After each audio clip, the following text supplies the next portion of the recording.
রাধে রাধে। তো এখন বাইরে কীর্তন হবে, তো সেজন্য আমাকে বললো বাইরের পুজোটা করতে। তো আমি এই তো বাইরের পুজোটা করে নিয়েছি। করার পরে এই তো যেহেতু এটা কার্তিক মাস আর দামোদর মাস, তো সেজন্য ফার্স্টে তুলসী পরিক্রমা করতে হয়। তো আমরা এখানে সবাই মিলে তুলসী পরিক্রমা করছিলাম। করার পরে এই তো বোন বলছিল যে কপালে তিলক কেটে দিতে, দেখে তিলক কেটে দিয়েছিলাম। আর এই তো খুশিতে নৃত্য শুরু করে দিয়েছিল, সাথে আমাদের লাড্ডুও নৃত্য করছিল আর ওকে নৃত্য করাচ্ছিলাম আমি।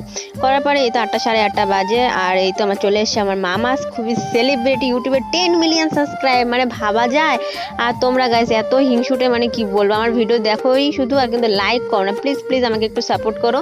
তো তারপরে এই তো এরা প্রসাদ খেয়ে নিয়ে এখন চলে যাবে, যেহেতু থাকবে না, অনেক করে থাকতে বললাম, থাকবে না। তো এই তো ফার্স্টে এই তো মামা বোন আর হচ্ছে দিদন চলে গেল, এদের বাড়ি হচ্ছে মাথাভাঙা পচাগড়।